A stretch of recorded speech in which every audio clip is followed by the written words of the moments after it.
8 taon ng pagtataksil at panlilinlang ang tinapos sa isang desisyong iiwan ang Maynila at talikuran ng nakaraan upang magsimula muli sa isang lumang hasyenda sa Cebu. Mula sa guho ng isang wasak na pagsasama, muli niyang itinayo ang sarili at ang kanyang pangarap, habang ang taong sumira sa kanya ay unti-unting nahulog sa bitag ng sariling kasinungalingan. Ngunit sapat na ba ang tahimik na muling pagsilang upang matawag na tagumpay? O may mas mabigat pang kabayaran na naghihintay? Handa na ba ang inyong mga puso para sa isang kwentong susubok sa inyong pananaw tungkol sa pag-ibig at pagtataksil? Isang salaysay na magpapatunay na kung minsan, ang isang katapusan ay isa lamang masakit na simula para sa isang mas maningning na bukas. Sabi nila, ang pinakamatamis na paghihiganti ay ang makita kang muling bumangon at magtagumpay. Ngunit paano kung ang tunay na tagumpay ay hindi ang paghihiganti, kundi ang paghilom ng sarili at pagtuklas sa tunay mong halaga? Halina't pakinggan natin ang kwento ni Althea. Nanginginig ang kamay ni Althea habang hawak ang itim na ballpen. Ang dulo nito ay nakatapat sa isang blangkong linya sa ilalim ng kanyang pangalan, Althea Reyes de Villa. Sa huling pagkakataon, malamig ang hangin sa loob ng opisina ng abogado, tila sinasadya upang palamigin ang anumang namumuong damdamin. Ngunit para kay Althea, ang lamig ay tumatagos hanggang sa kanyang kaluluwa. Sa tapat ng mesa, nakaupo si Ricardo, ang lalaking pinangakuan niya ng walang hanggan. 8 taon na ang nakalipas. Sa tabi nito, bahagyang nakasandal, ay si Katrina Morales, ang dahilan ng lahat. Althea, we don't have all day. Ang boses ni Ricardo ay walang bahid ng anumang emosyon, maliban sa pagkainip. Tila ba isa na lamang siyang abala sa maghapon nito. Hindi na niya tinangkang tumingin sa mga mata nito.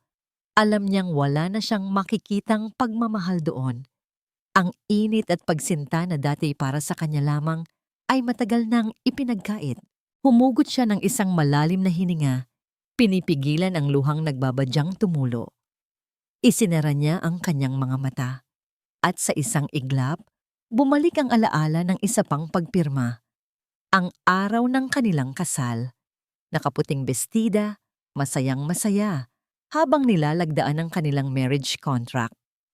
Hinawakan ni Ricardo ang kamay niya noon, mainit at puno ng pangako. Hanggang sa huli, Althea, tayong dalawa. Bulong nito sa kanya. Ang pangakong yun ay tila isang mapait na biro ngayon. Idinilat niya ang kanyang mga mata at walang pag-aalinlangang iginuhit ang kanyang pirma. Isang mabilis na galaw, ngunit sa bawat kurba ng kanyang pangalan, nararamdaman niya ang unti-unting pagguho ng mundo na binuo niya sa loob ng 8 taon. Pagkatapos niya, kinuha ni Ricardo ang papel at mabilis na lumagda. Ang pirma nito ay matatag at desidido.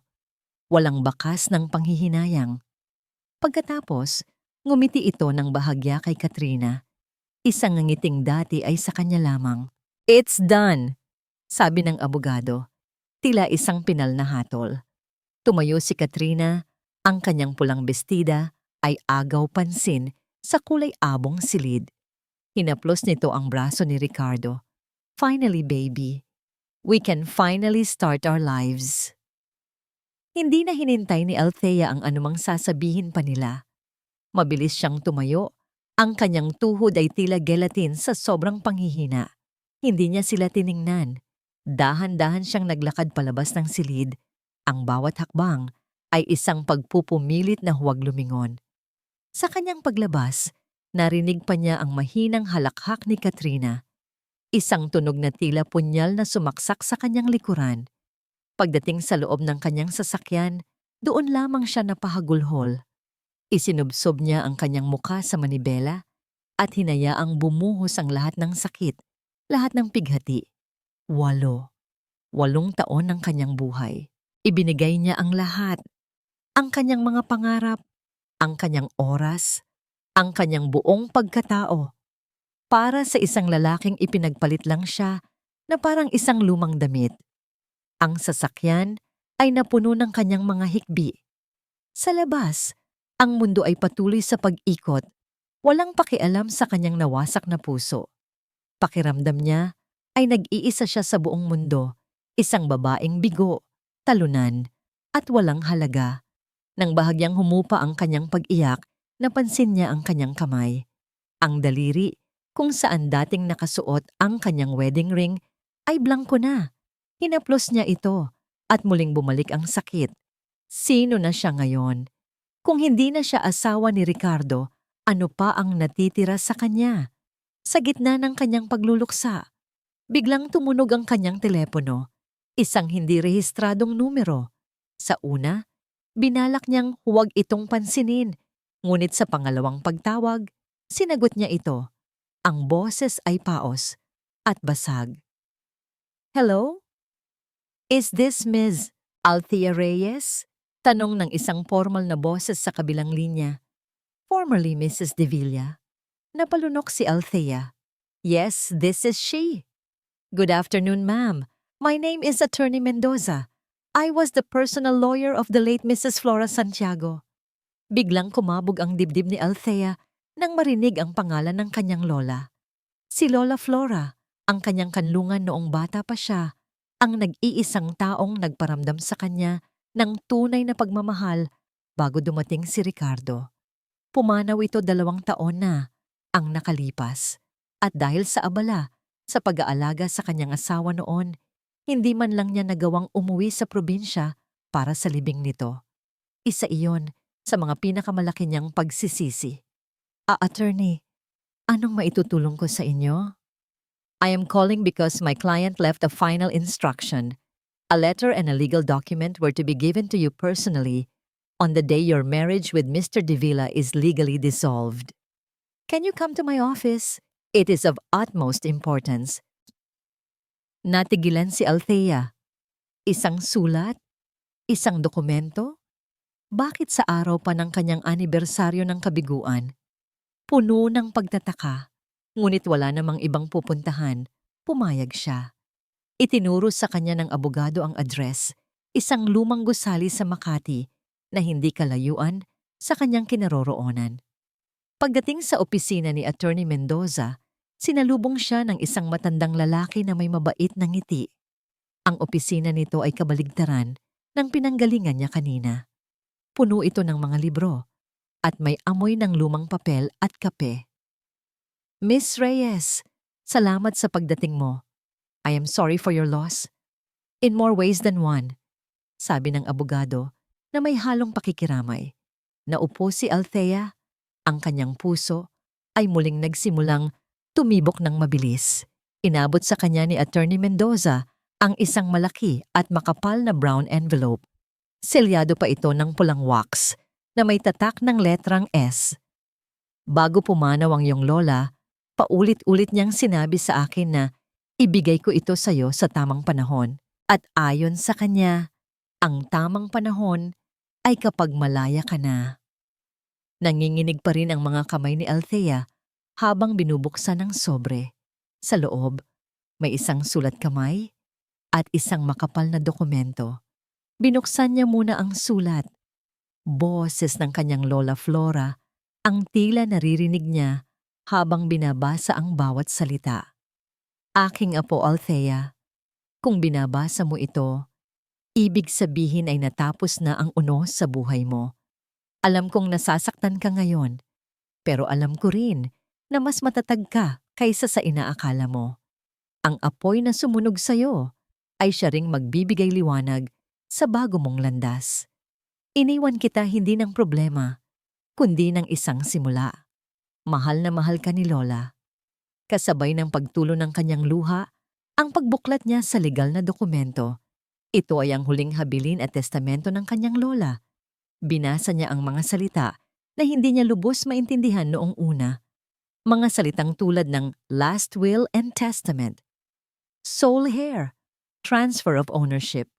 Hanggang sa dulo, sa pinakaimportanteng bahagi, ang kanyang mga mata ay nanlaki sa pagkabigla. Nakasaad doon, malinaw at walang duda, na siya, si Althea Reyes, ang nag-iisang tagapagmana ng lahat ng ari-arian ni Flora Santiago. Hindi lang isang bahay at lupa, kundi ang kabuuan ng Hacienda Santiago sa Asturias, Cebu. Parang panaginip ang lahat. Isang masamang panaginip na biglang napalitan ng isang hiwagang hindi niya maintindihan. Pauwi sa kanyang maliit na condo unit, hawak pa rin ni Althea ang sobre. Ang bigat nito ay tila bigat ng isang bagong tadhana. Hacienda Santiago, ang lugar ng kanyang kabataan, ang paraisong matagal na niyang kinalimutan. Paanong nangyari ito? Sa loob ng 8 taon, ang mundo niya ay umikot lamang kay Ricardo. Ang bahay nila, ang mga kaibigan nila, ang buhay nila. Ngayong wala na yon. Pakiramdam niya ay isa siyang dahon na tinangay ng hangin. Walang patutunguhan. Ngunit ang sulat na ito, ang dokumentong ito, tila ito isang ugat na biglang sumulpot mula sa lupa, nag-aalok ng isang lugar na pwedeng kapitan. Pagdating sa kanyang kondo, hindi na niya ininda ang pagod. Hindi na niya iniyakan ang sakit. Isang desisyon ang nabuo sa kanyang isipan. Isang desisyon na hindi galing sa masusing pag-iisip, kundi sa isang biglaang bugso ng damdamin. Kailangan niyang umalis. Kailangan niyang takasan ang lahat ng alaala sa Maynila na unti-unting pumapatay sa kanya. Nagbukas siya ng maleta at walang isip na naglagay ng mga damit. Hindi niya alam kung gaano siya katagal mawawala. Hindi niya alam kung ano ang dadatnan niya. Ang alam lang niya, sa bawat damit na kanyang itinitiklop, tila may isang mabigat na bagay siyang iniiwan. Kinabukasan, bago pa man sumikat ang araw, nasa paliparan na si Althea. Habang nakapila sa check-in counter, hindi niya maiwasang mapalingon sa paligid. Ang ingay ng mga tao, ang anunsyo ng mga flight, ang abalang takbuhan. Dati, ang lugar na ito ay simbolo ng masasayang bakasyon nila ni Ricardo. Ngayon, ito na ang kanyang lagusan papalayo. Nang nasa loob na siya ng eroplano at nakaupo sa tabi ng bintana, pinagmasdan niya ang unti-unting pagliit ng mga gusali ng Maynila.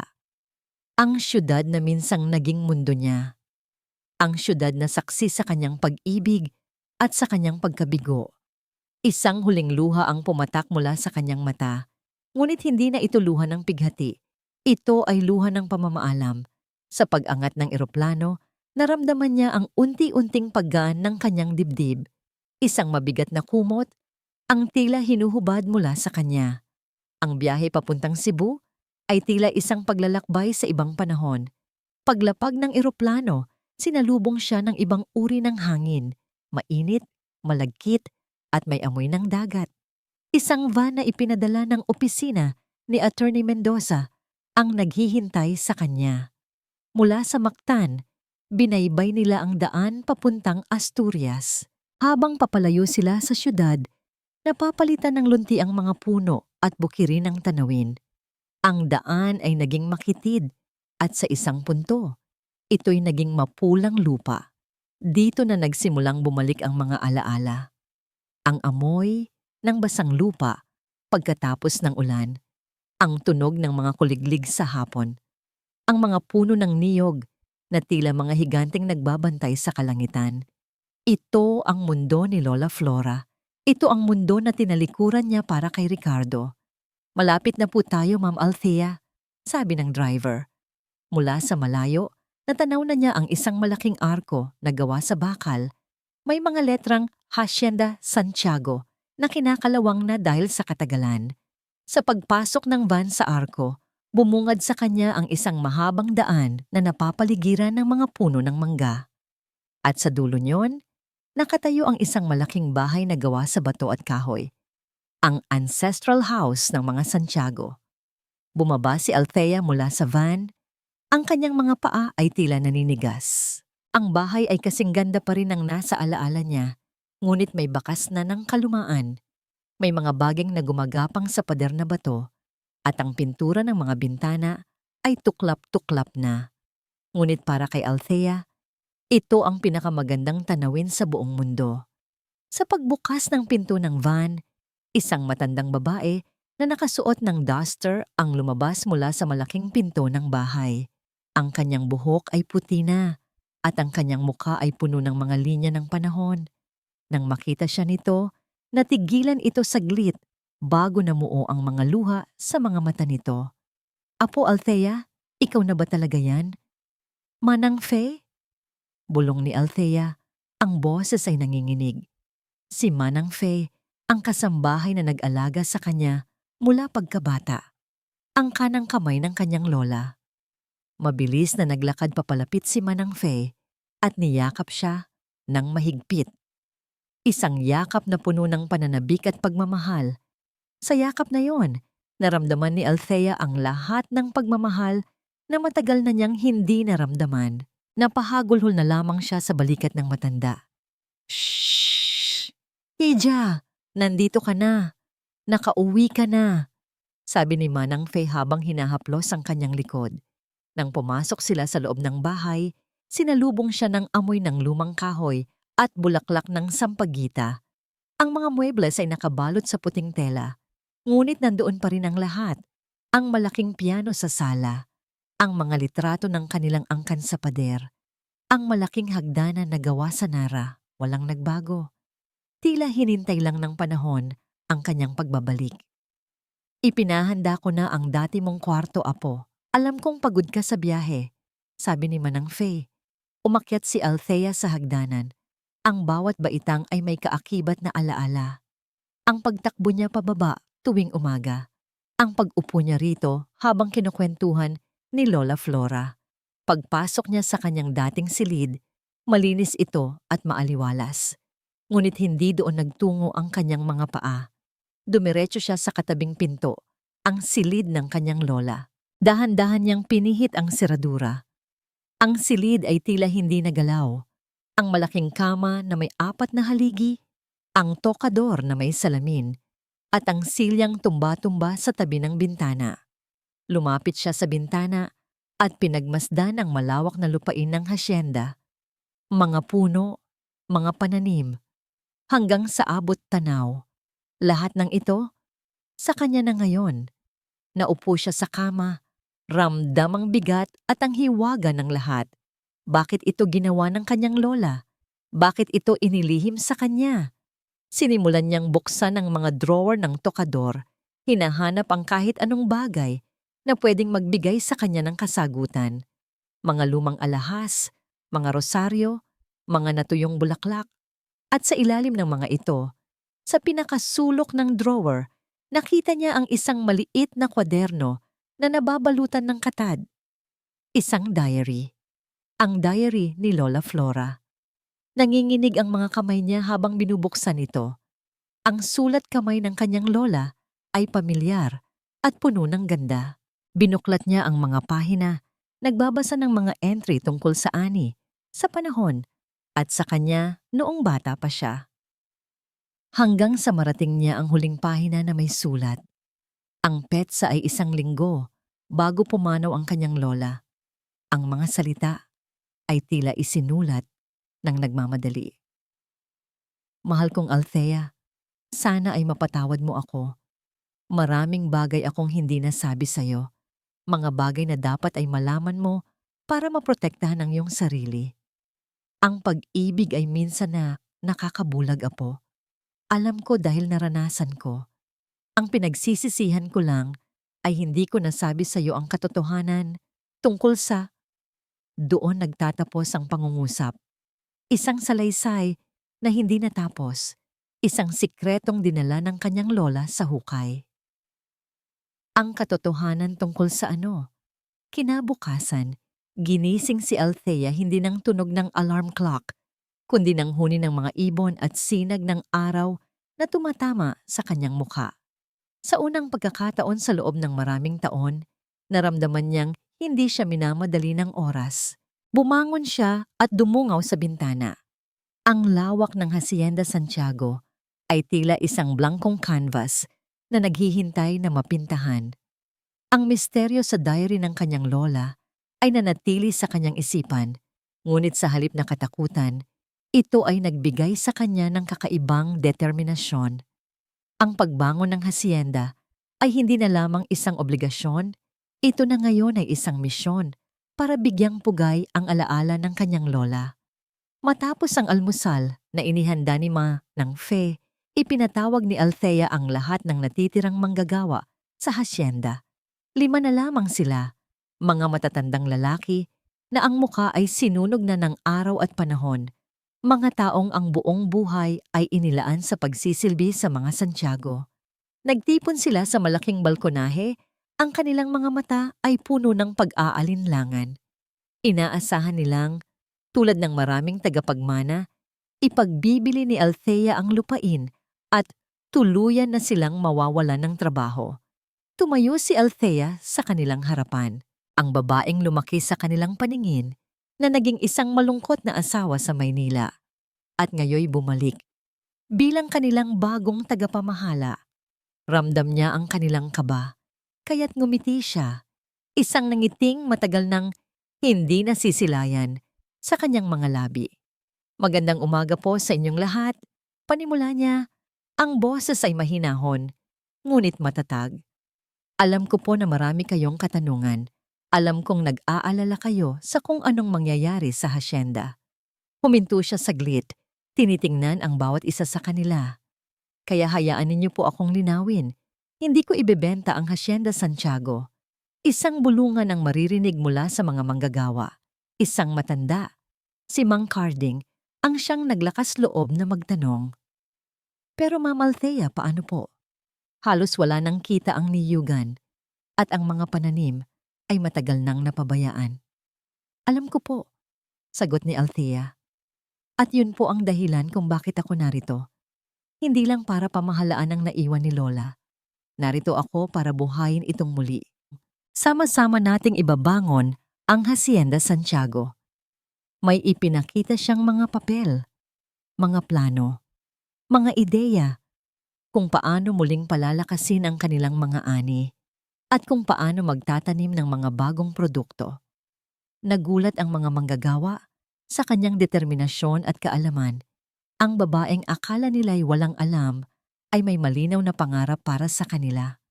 Habang naglilibot si Althea sa lumang bahay ng hapon na yon, napansin niya ang potensyal sa bawat sulok. Ang mga kahoy ay matitibay pa, ang arkitektura ay may angking ganda, ngunit ang lahat ay natabunan na ng kalumaan. Ang mga pader ay nangangailangan ng bagong pintura, ang mga muebles ay kailangang ayusin. Sa halip na makaramdam ng panghihina, isang kakaibang sigla ang kanyang naramdaman.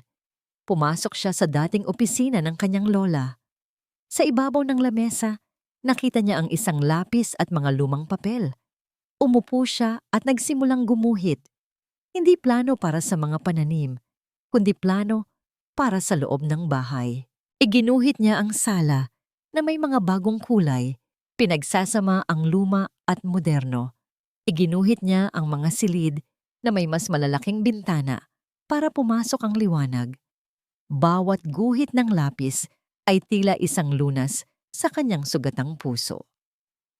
Sa unang pagkakataon, naalala niyang ito pala ang kanyang pangarap, ang maging isang interior designer. Isang pangarap na tinalikuran niya dahil para kay Ricardo, ito ay isa lamang hobby na walang patutunguhan. Ngayon, walang Ricardo na pipigil sa kanya. Walang sino mang magsasabi na hindi niya kaya. Sa pagguhit niya, naramdaman niya ang unti-unting pagbabalik ng kanyang sarili. Ang Althea na masayahin, malikhain at puno ng pangarap. Ito ang simula. Sa kabilang banda, sa magarbong mundo ng Maynila, ang buhay ay isang malaking selebrasyon para kina Ricardo at Katrina. Gabi-gabi, sila ay nasa labas, kumakain sa mga pinakamahal na restaurant kasama ang kanilang mga sosyal na kaibigan. A toast! Sigaw ni Ricardo, itinaas ang kanyang kopita ng mamahaling champagne. To my beautiful fiancé, Katrina, and to our new life together. Nagpalakpakan ang kanilang mga kaibigan.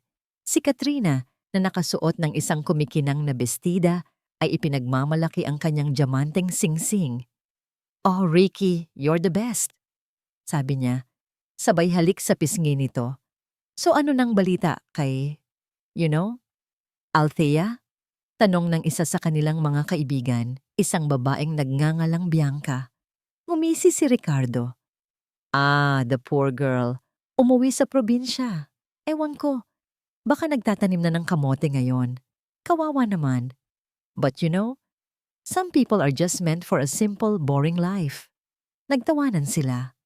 Well, good for you for escaping that, Ricky. Sabi pa ng isa. You found your queen. Look at you two. The perfect power couple. Lalong lumaki ang ulo ni Ricardo. Ito ang buhay na gusto niya. Ang paghanga ng mga tao, ang inggit sa kanilang mga mata, ang isang magandang babae sa kanyang tabi na tila isang tropeo. Of course, I only deserve the best, sabi niya. Sabay kindat kay Katrina. Ngunit sa gitna ng tawanan at pagyayabang, biglang nag-vibrate ang telepono ni Ricardo sa kanyang bulsa. Tiningnan niya ito. Ang pangalan ng kanyang stockbroker. Bigla siyang kinabahan. Kanina pa ito tumatawag. Dahan-dahan siyang tumayo. Excuse me for a moment, guys. Business call, sabi niya. Pilit nang ngumingiti. Lumayo siya sa maingay na lamesa at sinagot ang tawag. What is it, Anton? Tanong niya, ang boses ay iritado. Ricky, I've been calling you all day. Sabi ng broker sa kabilang linya, ang boses ay puno ng pag-aalala. The market took a huge hit. That tech stock you poured everything into, it crashed badly. What do you mean crashed? It's just a dip. It will bounce back. Pagtatanggol ni Ricardo sa sarili, kahit naramdam na niya ang lamig na gumagapang sa kanyang likuran. No, Ricky. This is different. There was a scandal. The company's a fraud. Your investment, it's almost wiped out. What? That's impossible. Halos pabulong na sigaw ni Ricardo. Fix it. That's what I pay you for. Gawin mo ang lahat. There's nothing to fix, Ricky. You need to cut your losses now before it hits zero. Pinatay ni Ricardo ang tawag. Ang kanyang kamay ay nanginginig. Napasandal siya sa pader. Ang kanyang paghinga ay mabigat. Ang perang iyon. Iyon ang halos lahat ng natitira sa kanya. Ang perang gagamitin niya para sa kanilang kasal, para sa kanilang bagong buhay. Humugot siya ng malalim na hininga. Pilit niyang iwinaksi ang takot. Hindi ito pwedeng mangyari. Nag-ayos siya ng sarili, pinilit na ibalik ang nangiti sa kanyang mukha, at bumalik sa lamesa na tila walang nangyari. Who was that, baby? Tanong ni Katrina na may halong pag-aalala. Just work. Pagsisinungaling ni Ricardo. Magandang balita. May isang malaking deal na natuloy. Don't worry, we'll have more than enough for the grandest wedding this city has ever seen. Nagliwanag ang mukha ni Katrina at niyakap siya. Sa parehong sandali, nag-vibrate muli ang telepono ni Ricardo. Isang email mula sa kanyang bangko. Ang subject ay nakasulat sa malalaking letra. Urgent. Notice of significant loss on investment account nan. Hindi niya ito pinansin. Itinaas niya ang kanyang kopita. Another round. Sigaw niya ang kanyang boses ay mas malakas kaysa kanina. Tinatabunan ang sigaw ng katotohanan sa kanyang isipan. Samantala, sa Asturias, habang abala si Althea sa pag-aayos ng kanyang mga guhit, kumatok si Manang Fe sa pinto. Apo, may bisita ka. Si Mr. Chavez daw, yung may-ari ng katabing beach resort. Puno ng pagtataka, sinalubong ni Althea ang bisita. Isang lalaking nasa edad 50. Miss Reyes, sabi nito. Nabalitaan kong bumalik ka na raw. Narinig ko rin mula sa mga matatanda na nakuha mo raw ang galing sa sining ng iyong lola. Ang resort ko ay nalulugi na. Luma na ang itsura. Naisip ko lang, baka pwede mo akong tulungang i-redesign ito? Natigilan si Althea. Hawak ang mga sketch na kanina lang ay ginagawa niya. Isang totoong proyekto. Isang simula. Isang pag-asa. Lumipas ang mga linggo na tila mga araw lamang sa Asturias. Ang bawat umaga ni Althea ay sinasalubong ng amoy ng sariwang lupa at tunog ng mga martilyo mula sa ginagawang resort ni Mr. Chavez. Dito niya ibinuhos ang kanyang buong atensyon at pagkatao. Sa construction site, hindi na siya ang Althea na laging nakayuko at walang kibo. Suot ang isang hard hat at may hawak na blueprint. Kumpiyansa siyang nakikipag-usap sa mga inhinyero at karpintero. Ang kanyang mga kamay, na dati sanay lang sa gawaing bahay, ay hindi natakot humawak sa magagaspang na piraso ng kahoy o sa malamig na bakal. May kakaibang saya siyang nararamdaman sa pagpili ng mga lokal na materyales. Ratan para sa mga upuan, kapis para sa mga bintana, at mga batong galing sa ilog para sa pader ng hardin. Binubuhay niya ang isang lugar at kasabay nito, binubuhay rin niya ang kanyang sarili. Ma'am Althea, sigurado po ba kayo rito sa disenyo? Tanong ng foreman, itinuturo ang plano para sa lobby. Bukas po kasi ang konsepto, walang masyadong pader. Ngumiti si Althea. Opo kuya, ang gusto ko po, pagpasok pa lang ng bisita, tanaw na niya agad ang dagat. Gusto kong iparamdam sa kanila na hindi sila kinukulong ng resort, kundi niyayakap sila ng kalikasan. Napakamot sa ulo ang foreman, ngunit napangiti rin. Iba po talaga ang takbo ng isip ninyo, ma'am. Ngayon ko lang nakita yan. Sige po, masusunod po. Ang tagumpay niya sa proyekto ay mabilis na kumalat sa maliit na bayan ng Asturias. Ang dating apo ni Doña Flora na iniwan ng asawa ay ngayoy kilala na bilang Ma'am Althea, ang mahusay na designer. Ang dating tingin ng awa sa kanya ay napalitan ng respeto at paghanga. Isang gabi, matapos ang isang mahabang araw, umupo si Althea sa silyang tumba-tumba ng kanyang lola. Hawak ang diary nito. Sa gitna ng kanyang abalang buhay, ang pagbabasa sa mga isinulat ng kanyang lola ang naging paraan niya ng pagninilay-nilay. Binuklat niya ito sa isang pahina na hindi pa niya nababasa. Ang petsa ay halos 30 taon na ang nakalipas. Nobyembre 12, dumating siya sa buhay ko na parang isang bagyo. Maginoo, magaling magsalita at puno ng mga pangako. Sinabi niyang mamumuhunan siya sa hasyenda na palalaguin niya ang aming ani. Ngunit hindi lang pera ang kanyang kinuha. Kinuha niya ang tiwala ko. Sa isang iglap, naglaho siya, kasama ang lahat ng ipon na pinaghirapan ni Papa. Ngunit ang mas masakit ay ang katotohanan na ang pagmamahal na ipinakita niya ay isa lamang palabas. Isang kasangkapan para makuha ang kanyang gusto. Paano nagiging ganito kalupit ang tao? Paano nagagawang manakit ng isang taong wala namang ginawa, kundi ang magmahal? Natigilan si Althea. Binitawan niya ang diary na tila napaso. Ang bawat salita ay tumagos sa kanyang puso. Iyon. Eksakto iyon sa naramdaman niya. Ang sakit ng pagkakatuklas na ang pag-ibig na inakala mong totoo ay isa lamang palang panloloko. Naramdaman niya ang isang malalim na koneksyon sa kanyang lola. Isang koneksyon na lumalagpas pa sa dugo. Pareho silang nasaktan. Pareho silang naloko. Ang hindi natapos na pangungusap sa huling entry. Ang pinagsisisihan ko lang ay hindi ko nasabi sa iyo ang katotohanan tungkol sa bigla itong nagkaroon ng bagong kahulugan. Marahil, ang gustong sabihin ng kanyang lola ay ang katotohanan tungkol sa mga lalaking tulad ng nanloko sa kanya. Mga lalaking tulad ni Ricardo. Sa sobrang bigat ng kanyang dibdib, kinuha niya ang kanyang telepono at tinawagan ng kanyang matalik na kaibigan sa Maynila, si Sarah. Hello, Bes. Kamusta ka na dyan? Naging probinsyana ka na nga talaga. Di ka na tumatawag. Masayang bati ni Sarah. Okay lang ako, Sarah. Busy lang talaga. Sagot ni Althea. Pilit pinapasigla ang kanyang boses. Busy is good. I saw the pictures you sent. Grabe, ang ganda ng ginagawa mo sa resort na, yan, sabi ko na nga ba, sayang lang yung talent mo kay Ricky eh. Napangiti si Althea. Salamat, Bes. Actually, kaya ako napatawag. May nabasa kasi ako.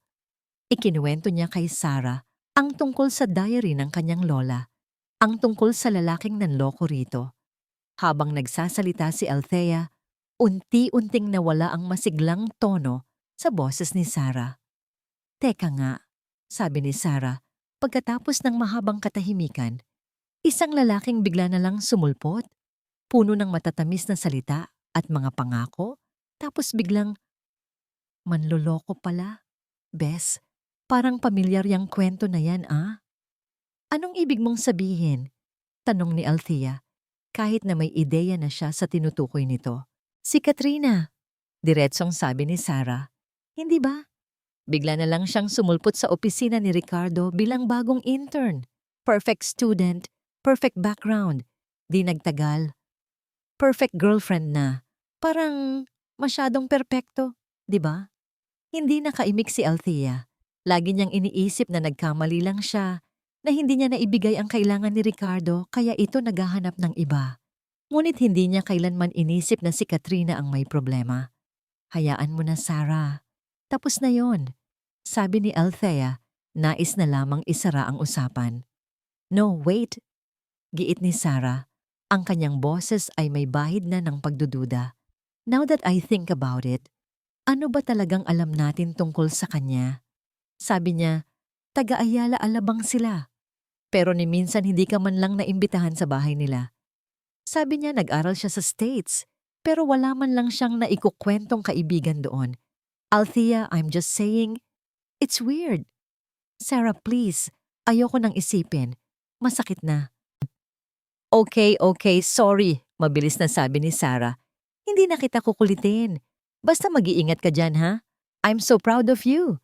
Sige na, may gagawin pa ako. Bye, Bes.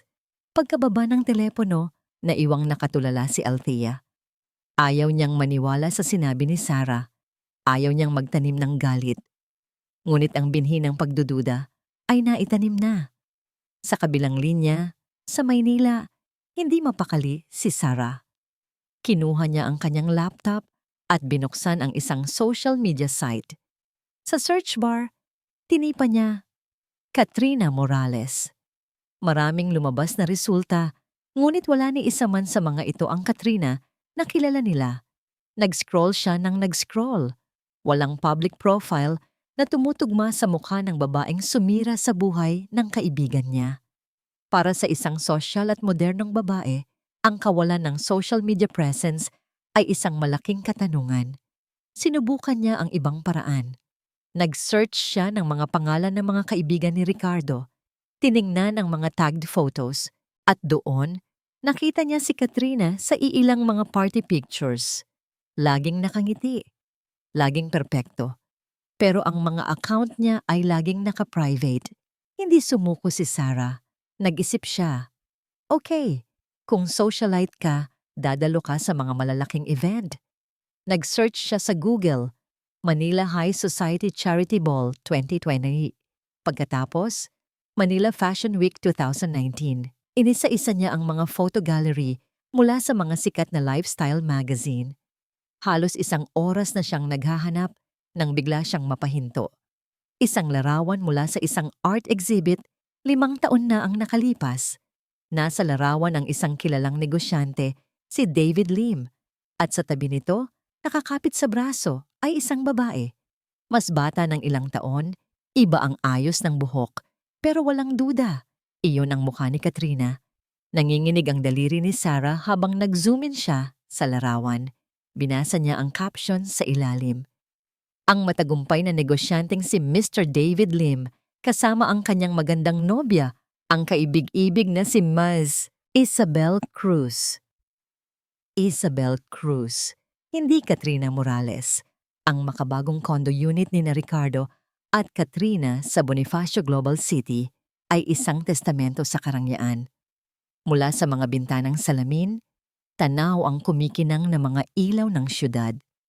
Ang mga gamit ay moderno, mamahalin, at tila walang bahid ng anumang dumi o gusot. Ngunit sa likod ng perpektong larawan, isang malamig na tensyon ang namumuo. Nakatitig si Ricardo sa screen ng kanyang laptop. Pula. Lahat ng numerong nakikita niya ay kulay pula. Ang kanyang mga investment ay patuloy sa pagbagsak at ang kanyang bank account ay mabilis na nauubos. Sa tabi ng laptop ay isang sobre mula sa bangko. Ang kanyang credit card statement. Binuksan niya ito at ang bawat linya ay tila isang suntok sa kanyang sikmura. Hermes Birkin Bag, PHP 850,000 Christian Louboutin Heels, PHP 75,000 Weekend Spa Retreat, PHP 120,000 sunod-sunod, walang katapusan. Napahila mo siya sa kanyang mukha. Mahal niya si Katrina, oo. Ngunit ang pagmamahal ba ay may ganito kamahal na presyo? Sakto namang pumasok si Katrina sa kanyang opisina. May dalang 2 paper bag mula sa isang sikat na designer boutique. Ang kanyang mukha ay nagliliwanag sa saya. "Hi baby, look what I got. Bagay ba sa isusuot ko para sa prenup shoot natin sa Balisin?" Sabi niya. Inilalabas ang isang seda na bestida. Hindi tumingin si Ricardo. Kinuha niya ang credit card statement at marang inilapag sa mesa. "Kat, we need to talk." Nawala ang nangiti ni Katrina. Tumingin siya sa papel. "What's this?" "That's our credit card bill," sagot ni Ricardo. Pilit na pinapakalma ang sarili. "Katrina, hindi ba't napag-usapan na nating magtitipid muna tayo? Ang dami pa nating babayaran para sa kasal." Tinaasan siya ng kilay ni Katrina. "Teka, anong sinasabi mo? Na ako ang problema?" "Ricky, lahat ng ito ay para sa atin. Para sa kasal natin. Ayoko namang isipin ng mga tao na naghihirap ka na simula nang iwan mo si Althea. I'm doing this for your image. For our image." "My image?" Hindi makapaniwalang tanong ni Ricardo. "Kat, I'm losing money. Malaki ang nalugi sa investments ko. We can't afford this lifestyle right now." At doon nagsimulang mamuo ang mga luha sa mata ni Katrina. Isang perpektong pagganap. "So yun pala yun. Nagsisisi ka na?" Humikbi siya. "Sana pala hindi mo na lang ako pinili. Sana nanatili ka na lang sa simple at boring mong buhay kasama siya. Si Althea ba? Hindi maluho. Ganoon ba ang gusto mo? Sabihin mo lang, Ricky, kaya ko namang magtiis. Kakansilahin ko na lang ang lahat. Kahit yung kasal." Ang bawat salita ay isang matulis na patalim na tumusok sa ego ni Ricardo. Ang pag-alis kay Althea ay ang pinakamalaking desisyon na ginawa niya. Ang aminin na nagkamali siya o na hindi niya kayang sustentuhan ang bagong buhay na pinili niya ay katumbas ng pag-amin sa kanyang kabiguan. Agad siyang nilamon ng konsensya. Tumayo siya at nilapitan si Katrina. Niyakap ito ng mahigpit. "No, baby, I'm sorry. Hindi yun ang ibig kong sabihin. Shh, please don't cry." "Nakakasama ka ng loob," sabi ni Katrina sa pagitan ng mga hikbi. Isinubsob ang mukha sa dibdib nito. "Akala ko ba you'll give me the world? Akala ko ba ako ang reyna mo?" "Oo naman, baby. Of course." Mabilis na sagot ni Ricardo. Hinahaplos ang buhok nito. "I'm sorry. Na-stress lang ako sa trabaho. Don't worry about the money. Ako ang bahala. I will fix this. Ituloy mo lang ang paghahanda sa kasal. You deserve the best wedding. We deserve it." Unti-unting tumahan si Katrina at tumingala sa kanya. Ang mga mata ay namumugto ngunit may ngiti na sa labi. "Really, baby? You promise?" "I promise." Pagsisinungaling ni Ricardo. Hinalikan siya ni Katrina. Isang matamis na halik ng tagumpay. "I love you," bulong nito. Pagkatapos ay kinuha ang mga paper bag. "Magpapahinga lang ako sa kwarto. I'm so stressed." Pinanood ni Ricardo si Katrina na maglakad papalabas ng silid. Nang magsara ang pinto, napabuntong hininga siya. Ramdam ang bigat ng buong mundo sa kanyang mga balikat. Paano? Saan siya kukuha ng pera? Samantala, sa loob ng kanilang silid, ang malungkot na mukha ni Katrina ay biglang naglaho. Ibinagsak niya ang mga pinamili sa kama at isang iritadong ekspresyon ang pumalit sa kanyang mukha. Napatingin siya sa salamin. Ang ganda niya, ang kinis ng kanyang balat, ang mamahaling damit. Lahat ng ito ay may kapalit. At si Ricardo ay nagsisimula ng maging problema. Sa gitna ng kanyang pag-iisip, biglang nag-vibrate ang kanyang telepono. Isang text message mula sa isang numerong hindi niya kilala. Alam naming nandyan ka lang sa BGC. Magbayad ka na sa utang mo, Isabel. O baka gusto mong kami mismo ang maningil sa kasal ninyo ng bago mong biktima? Nanlaki ang mga mata ni Katrina at mabilis na dinilit ang mensahe. Ang kanyang paghinga ay bumilis. Ang kanyang mga kamay ay nagsimulang manginig. Kailangan niya ng pera. At kailangan niya ito ngayon din. Ang kasal kay Ricardo ay hindi na lamang isang luho. Ito na ang kanyang tanging paraan para makatakas. Sa kabilang silid, si Ricardo ay nakaupo pa rin. Gulong-gulo ang isip. Pera. Kailangan niya ng malaking pera. Tiningnan niya ang kanyang mga ari-arian sa isip. Ang kondo ay nakasangla. Ang sasakyan ay hinuhulugan pa. Walang-wala na siyang pwedeng pagkunan. Hanggang sa bigla niyang naalala, may isa pa pala. Isang maliit na lote sa Batangas, ang nag-iisang pamana sa kanya ng kanyang mga magulang. Hindi niya ito ginalaw sa loob ng maraming taon. Ito ang kanyang huling koneksyon sa kanila. Isang malungkot na desisyon ang nabuo sa kanyang isipan. Kinuha niya ang kanyang telepono at hinanap ang numero ng isang real estate agent. "Hello, Jess? Si Ricky to," sabi niya. "Ang boses ay mabigat. Yung lupa ko sa Batangas, ibebenta ko na. Kailangan ko ng pera. As soon as possible." Parang bombang sumabog ang impormasyong nahanap ni Sarah. Isabel Cruz. Hindi niya ito sinayang na oras. Sa loob ng ilang araw, ginugol niya ang kanyang libreng oras sa paghuhukay pa ng mas malalim. Ang pangalang Isabel Cruz ang naging susi niya. Gamit ang pangalang iyon, natagpuan niya ang isang serye ng mga lumang artikulo mula sa isang business lifestyle blog. Ang headline, Tech Millionaire David Lim, Biktima ng Heartbreak Scam. Nanginginig ang mga kamay ni Sarah habang binabasa ang detalye ng artikulo. Inilarawan nito kung paano ang nobya ni David Lim na si Isabel Cruz ay bigla na lang naglaho, kasama ang halos 20 milyong piso na investment na ipinagkatiwala nito sa kanya para sa isang pekeng real estate project. Ang pinakamasakit pa, ang paglaho ay nangyari 1 linggo bago ang kanilang nakatakdang kasal. Walang naiwang bakas si Isabel, maliban sa isang wasak na puso at isang bangkaroteng negosyante. Ang larawang kasama sa artikulo ay kupas na, ngunit malinaw pa rin ang nakangiting mukha ni Katrina Morales. Hindi lang iyon. May mga komento sa ilalim ng blog post. Mga komento mula sa ibang mga tao, nagbabahagi ng kanilang mga kwento tungkol sa isang babaeng may iba't ibang pangalan. Minsan ay Sofia, minsan ay Angela, pero iisa lang ang modus operandi.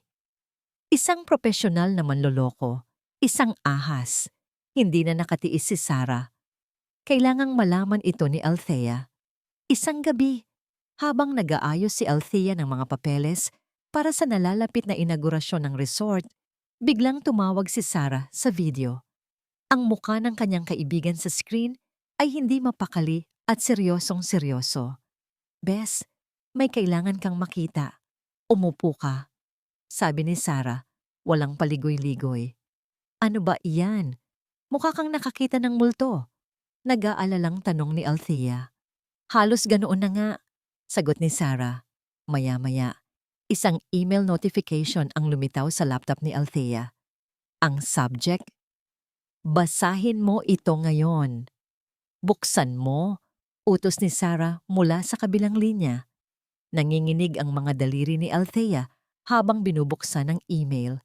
Sa loob nito ay isang koleksyon ng mga link sa mga artikulo, mga screenshot ng mga komento, at ang larawan ni Katrina o Isabel kasama si David Lim.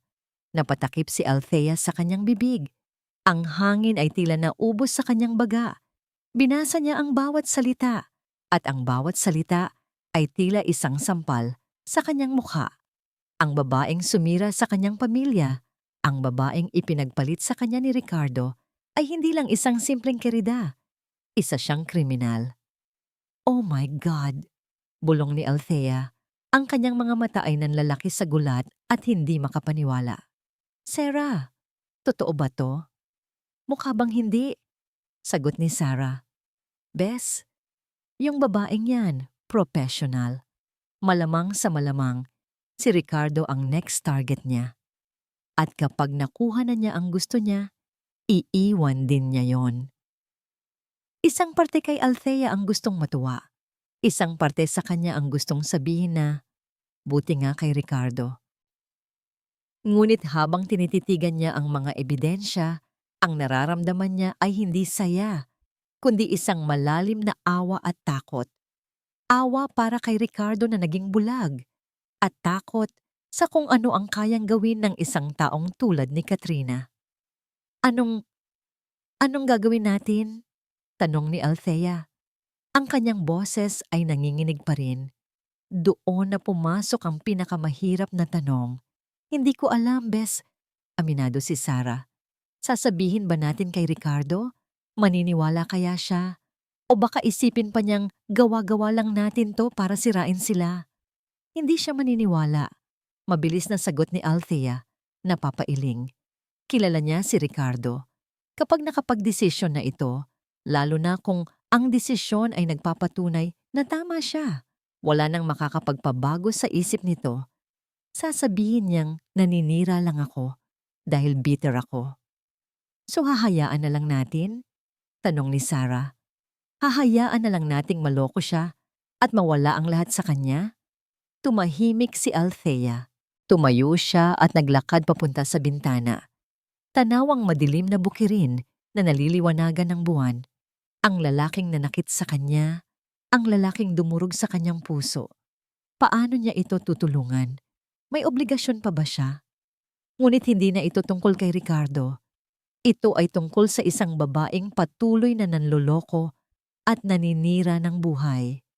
Kung hindi nila ito pipigilan, sino ang susunod na biktima? May naisip ako. Biglang sabi ni Sarah.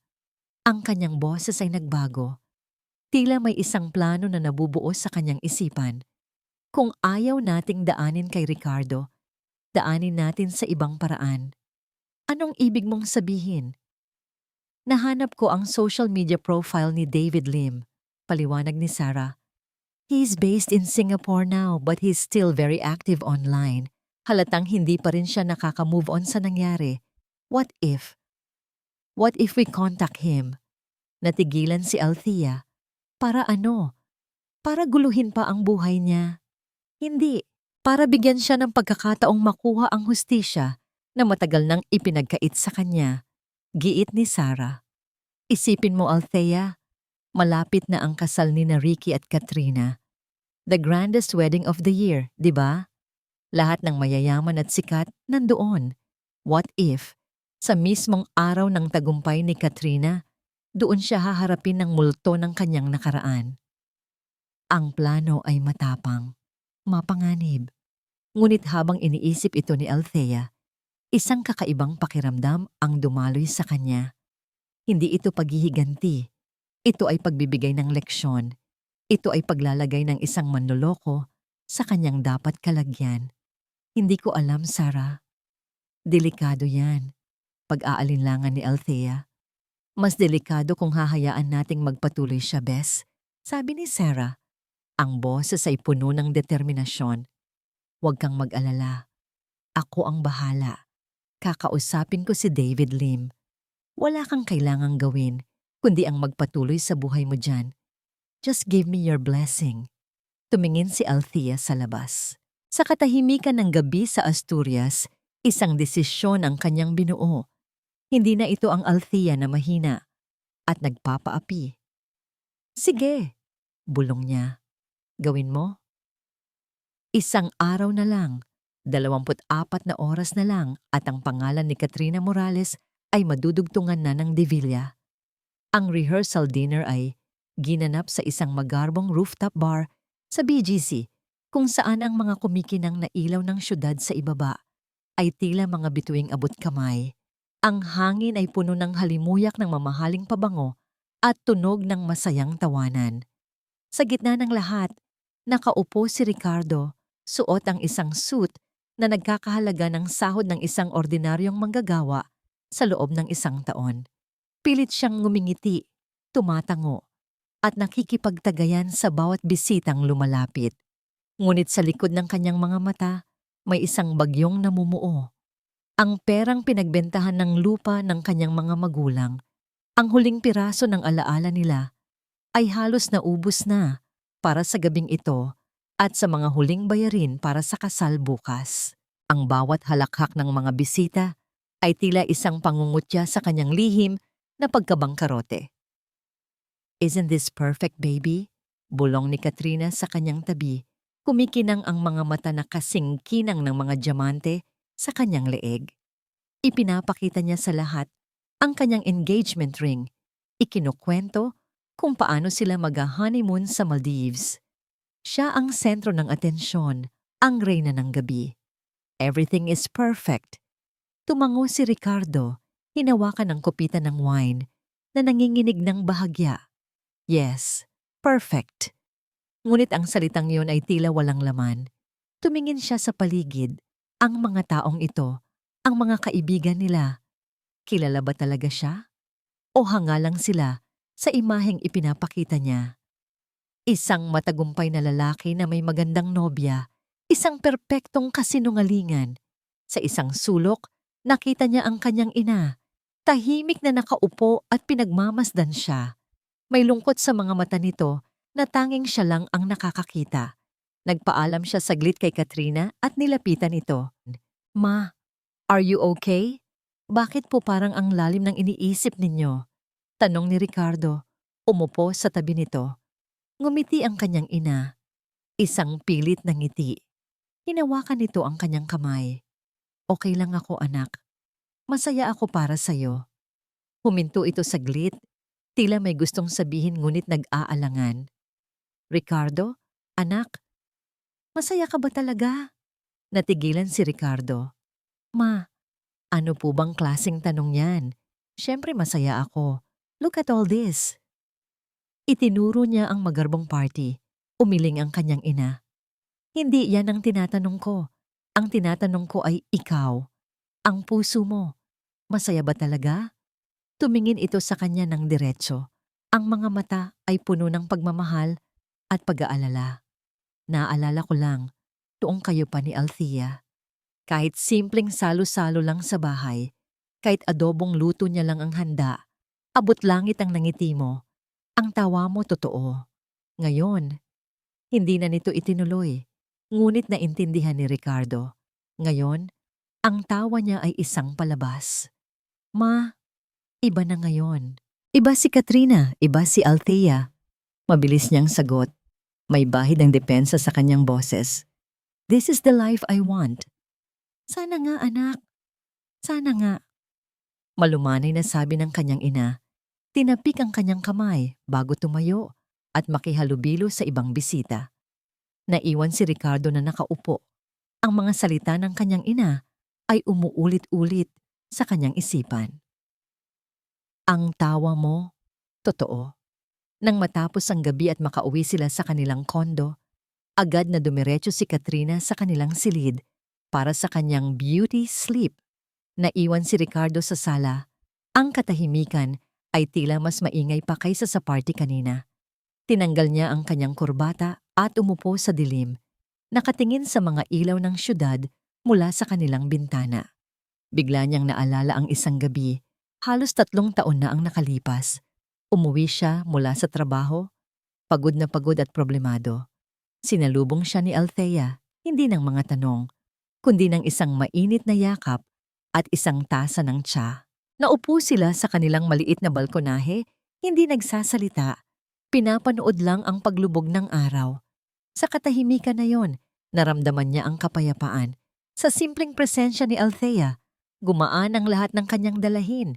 Walang magarbong party, walang mamahaling champagne. Sila lang dalawa. At sa gabing iyon, naramdaman niyang siya ang pinakamaswerteng lalaki sa buong mundo. Napapikit si Ricardo. Bakit ko ba ito iniisip?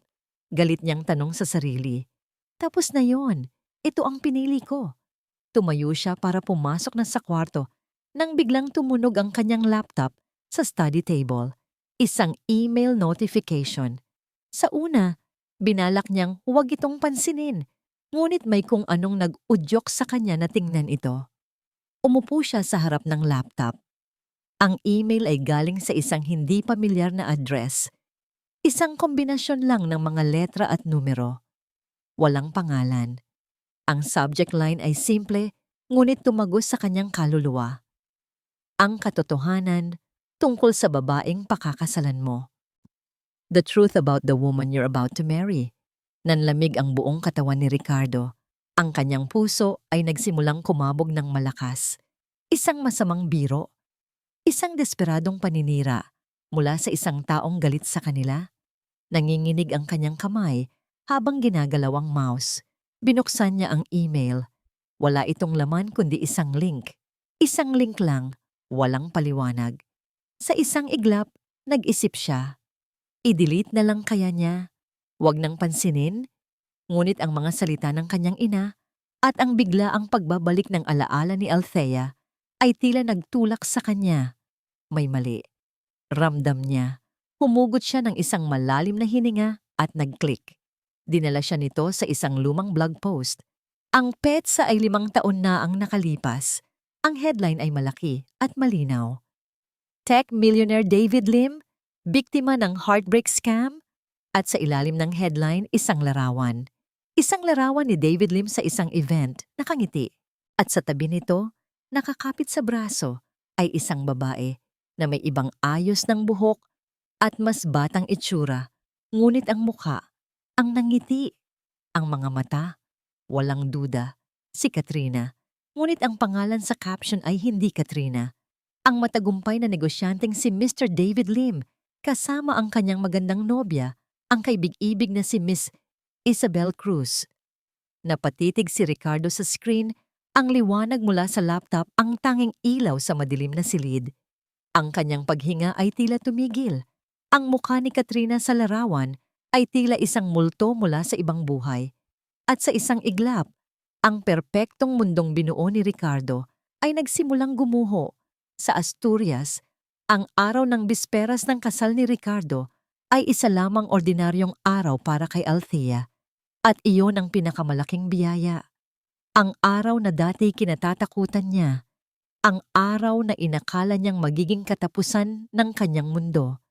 Ay dumating at lumipas na, tila isang bulong lamang ng hangin. Nakatayo siya sa dalampasigan. Ang kanyang mga paa ay nakalubog sa mamasa-masang buhangin. Sa kanyang harapan, ang resort na dinisenyo niya ay halos tapos na. Ang mga sariwang pintura ay kumikinang sa ilalim ng papalubog na araw at ang mga bagong tanim na halaman ay sumasayaw sa ihip ng hangin. Ang dating luma at malungkot na lugar ay isa na ngayong paraiso. Isang testamento ng kanyang pagbangon. Humigop siya ng hangin. Pinuno ang kanyang baga ng amoy ng alat at kalayaan. Naalala niya ang babaeng umiiyak sa loob ng kotse. 8 buwan na ang nakalipas. Ang babaeng iyon ay tila isang estranghero na ngayon. Ang sakit ay naroon pa rin. Isang pilat na hindi na kailanman mabubura, ngunit hindi na ito nagnanaknak. Isa na lamang itong paalala ng isang laban na kanyang naipanalo. Ang paghihiganti? Ang makita si Ricardo na nagdurusa? Hindi na yon ang mahalaga. Ang mahalaga ay ang kapayapaan na natagpuan niya sa lugar na ito. Sa piling ng mga taong tunay na nagmamahal sa kanya at sa loob ng kanyang sarili. Ang tunay na tagumpay, natuklasan niya ay hindi ang pagpapatumba sa iyong kaaway. Ito ay ang kakayahang tumayo ng matatag kahit wala na sila. At ang ma-realize na ang iyong halaga ay hindi kailanman nakadepende sa kanila. Sa gitna ng kanyang pagninilay, tumunog ang kanyang telepono. Nakita niya ang pangalan ni Sarah. Huminga siya ng malalim bago sagutin. Alam niya kung tungkol saan ang tawag na ito. Bes, anong balita? Tanong ni Althea. Ang kanyang boses ay kalmado. Nakausap ko na siya, diretsong sabi ni Sarah. Hindi na nito kailangang sabihin kung sino. He's in. More than in. Galit na galit siya, Althea. Hindi lang dahil sa pera, kundi dahil sa panloloko. Sinira daw ni Isabel o Katrina, ang tiwala niya sa lahat ng tao. Napapikit si Althea. Ramdam niya ang sakit sa boses ng lalaking hindi pa niya nakikilala. Anong sabi niya? He is flying in from Singapore tonight. Bukas ng umaga, darating siya sa Maynila. Paliwanag ni Sarah. At pumayag siya sa plano. Ang kailangan lang natin ay isang paraan para makapasok siya sa kasal nang hindi napapansin ni Katrina. Paano? May pinsan ako na imbitado sa kasal. Kinausap ko na siya. Isasama niya si David bilang kanyang business partner from Singapore. Sabi ni Sarah, may bahid ng pagmamalaki sa kanyang boses. Perfect cover, walang maghihinala. Katahimikan. Tanging ang tunog lang ng alon ang maririnig. Althea, are you sure about this? Tanong ni Sarah. Ang boses ay mas malumanay na ngayon. Pwede pa nating itigil. We can just let karma do its thing. Tumingin si Althea sa karagatan. Nakita niya ang refleksyon ng kulay kahel na langit sa tubig. Payapa. Ngunit alam niyang may mga pating na nag-aabang sa ilalim. Hindi ba ito masyadong malupit, Sarah? Ang sirain ng kasal ng isang tao sa harap ng lahat? Mas malupit ang hahayaan siyang manloko pa ng iba, Bes. Mariing sagot ni Sarah. Isipin mo, kung hindi natin ito gagawin, pagkatapos ni Ricardo, sino ang susunod? Ilang buhay pa ang sisirain niya? Ilang pamilya pa ang guguluhin niya? Ito, hindi ito paghihiganti para sa'yo o para kay David. Isa itong full stop, isang pagtuldok sa mga kasinungalingan niya. Ang mga salita ni Sarah ay tumama. Tumingin si Althea sa kanyang likuran, sa Hacienda Santiago, na unti-unti na niyang binubuhay muli. Ang hacienda na muntik nang mawala dahil sa isang manlolokong tulad ni Katrina. Ang kanyang lola, ang sakit na dinanas nito, ang sakit na dinanas niya. Hindi na ito tungkol kay Ricardo. Matagal nang hindi. Ito ay para sa lahat ng mga taong nasaktan at masasaktan pa. Humarap siyang muli sa dagat at sa kanyang paghinga. Kasama nitong lumabas ang lahat ng kanyang pag-aalinlangan. Ang natira ay isang matatag na determinasyon. Ang katahimikan sa kanyang puso ay hindi nabasag. Sa halip, ito ang nagbigay sa kanya ng lakas. Sige, sabi ni Althea. Ang kanyang boses ay hindi na nanginginig, malinaw at buo. Gawin mo, Sarah.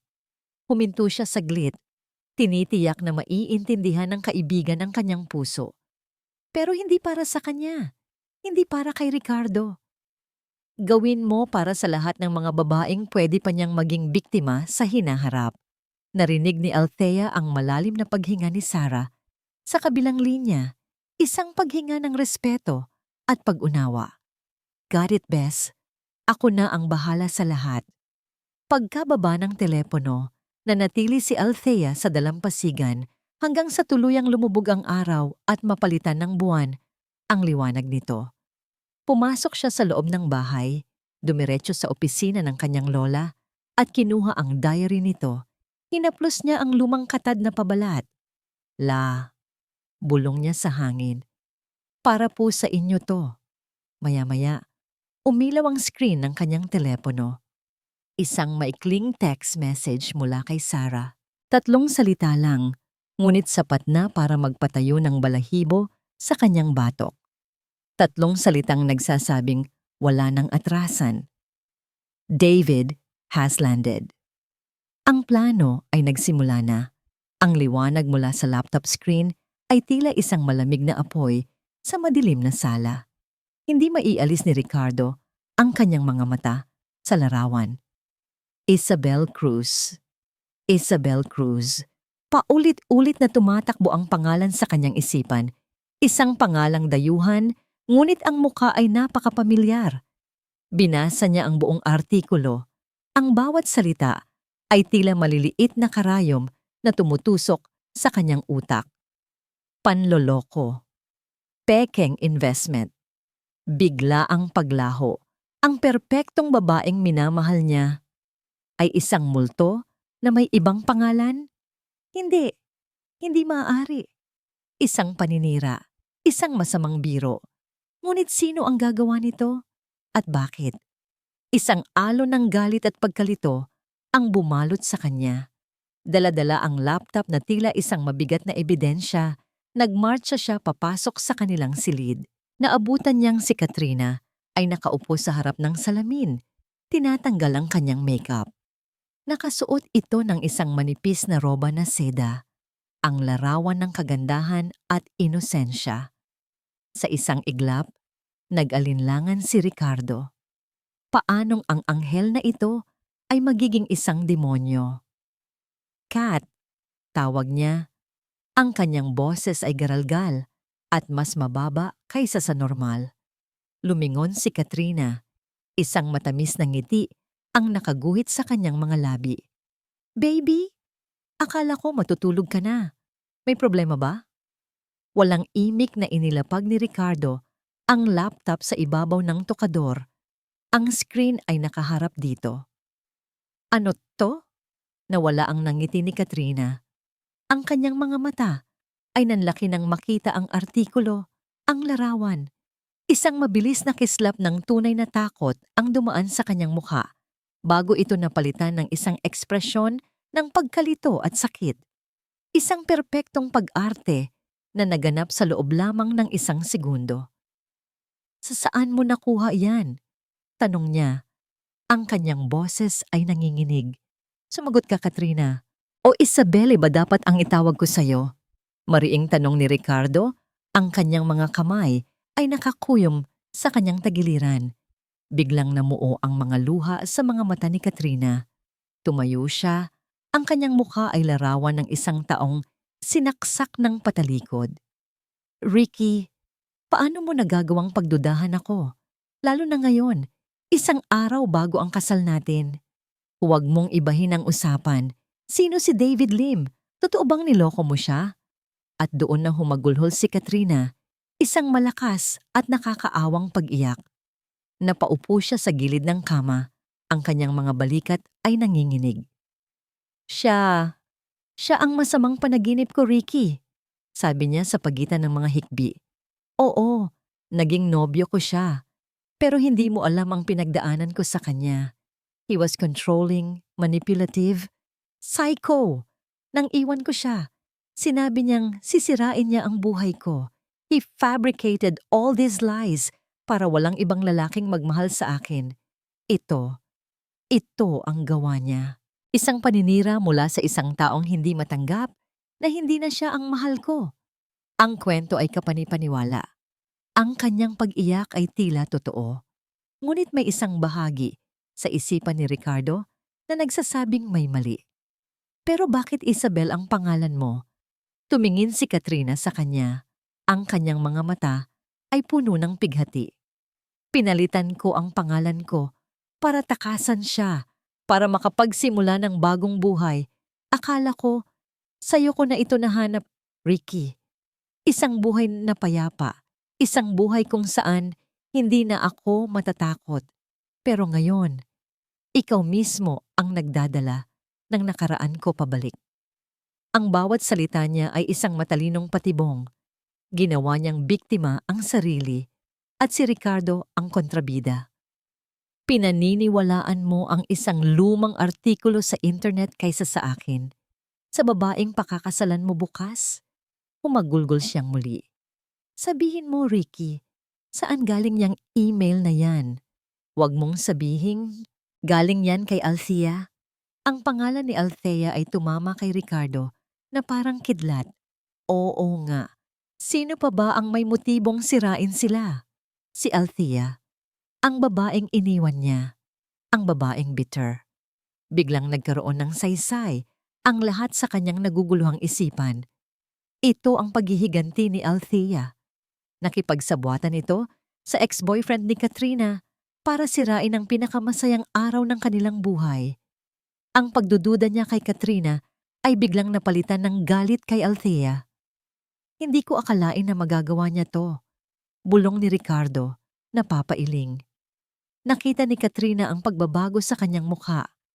Alam niyang panalo na siya. Lumapit siya kay Ricardo, umiiyak pa rin, at niyakap ito. Si baby, isang malaking plano ito para sirain tayo. Please, Ricky, huwag kang maniwala sa kanila. Ikaw lang ang meron ako.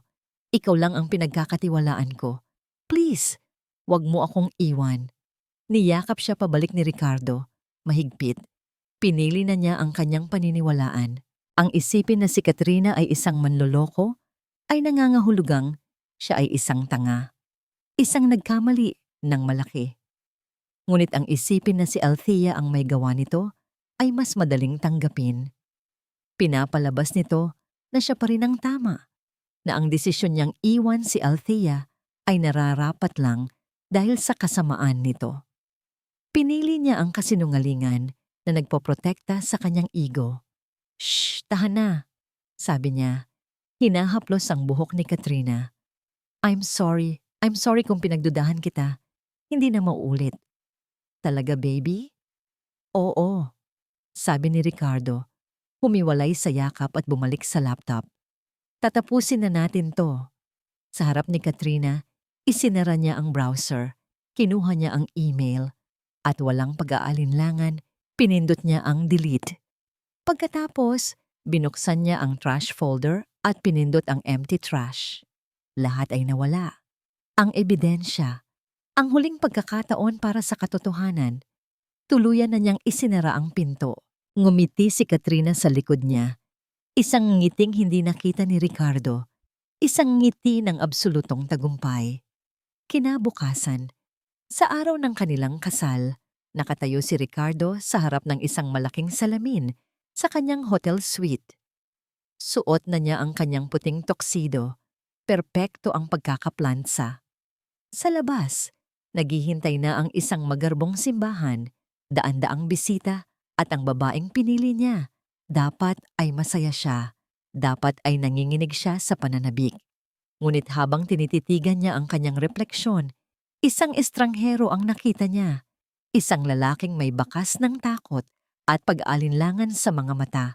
Isang lalaking mukhang tumaya ng lahat sa isang laro na hindi siya sigurado kung kaya niyang ipanalo. Pinilit niyang ngumiti, ngunit ang nangiti ay hindi umabot sa kanyang mga mata. Sa halip, isang malamig na kaba ang gumapang sa kanyang dibdib. Isang boses sa kanyang isipan ang bumubulong. Malito. Ngunit huli na ang lahat para umatras. Huminga siya ng malalim, inayos ang kanyang kurbata, at naglakad palabas ng silid para harapin ang kanyang tadhana. Ang Manila Cathedral ay napuno ng mga bulaklak na puti at ginto. Ang matatayog na arko nito ay sinasalamin ng liwanag mula sa mga dambuhalang chandelier. Lumilikha ng isang eksenang tila kinuha mula sa isang fairy tale. Ang mga bisita, na pawang mga kilalang personalidad sa mundo ng negosyo at showbiz, ay nakaupo sa kanilang mga magagarang kasuotan, bumubulong-bulungan tungkol sa karangyaan ng okasyon. Ito ang kasal ng taon. Sa harap ng altar, nakatayo si Ricardo, pinagpapawisan sa kabila ng malamig na hangin sa loob ng simbahan. Ang bawat nota mula sa organ ay tila isang dagundong sa kanyang dibdib. Nang bumukas ang malaking pinto sa likuran at tumugtog ang bridal march, lahat ng mata ay napunta sa babaeng dahan-dahang naglalakad sa aisle. Si Katrina, sa kanyang puting-puting traje de boda na dinisenyo ng isang sikat na couturier, siya ay isang diyosa. Ang kanyang mukha ay natatakpan ng isang manipis na belo. Ngunit kahit sa likod nito, kitang-kita ang kanyang maningning na ngiti. Ang nangiti ng tagumpay. Ngunit habang siya ay papalapit, ang mga bulungan ng mga bisita ay hindi lamang tungkol sa kanyang ganda. Grabe, ang yaman talaga ni Ricky. Akalain mong nagawa niyang i-pull off ang ganito kagrandeng kasal. Bulong ng isang babae sa kanyang katabi. Narinig ko ngang nalugi raw ang investments niya.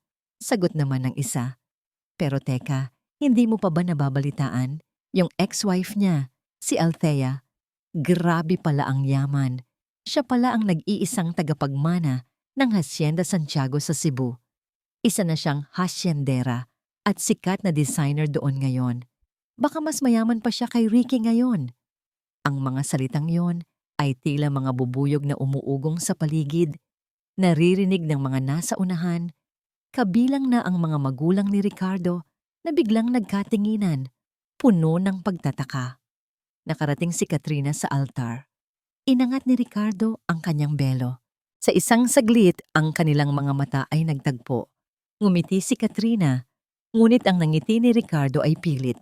Ang seremonya ay nagpatuloy, mga salitang banal na tila walang kahulugan sa gitna ng mga kasinungalingan. Ang reception ay ginanap sa isang 5-star hotel ballroom. Ang buong lugar ay puno ng glitz and glamour. Isang 10 talampakang wedding cake ang nakatayo sa isang sulok at isang orkestra ang tumutugtog ng mga klasikong himig. Pagkatapos ng engrandeng pagkain, nagsimula ang programa. Mga talumpati mula sa best man, sa maid of honor, mga mensaheng puno ng papuri at mabubuting hangarin. Si Ricardo at Katrina ay nakaupo sa kanilang presidential table, tila isang hari at reyna sa kanilang trono. And now, sabi ng MC, let's welcome a special guest to give a toast to the happy couple. He's a business partner of a close friend all the way from Singapore. Please welcome Mr. David Lim. Sa pagtawag ng pangalan, biglang naniga si Katrina sa kanyang upuan. Ang kanyang mukha ay biglang namutla na parang papel. Sa sino? Bulong niya. Ang kanyang mga mata ay nanlalaki sa takot. Mula sa isang lamesa sa gilid, isang matangkad at eleganteng lalaki ang tumayo. Siya ay kalmado, ang kanyang mukha ay seryoso, ngunit may isang mapanganib na kislap sa kanyang mga mata. Naglakad siya papunta sa entablado. Ang bawat hakbang ay mabigat at may layunin. Lahat ng mata ay nasa kanya. Si Ricardo ay napatingin kay Katrina, nakita ang takot sa mukha nito at biglang bumalik ang lahat ng pagdududa na pilit niyang ibinaon kagabi. Good evening everyone, panimula ni David Lim. Ang kanyang boses ay malinaw at tumatagos sa buong ballroom. I am here to give a toast to new beginnings.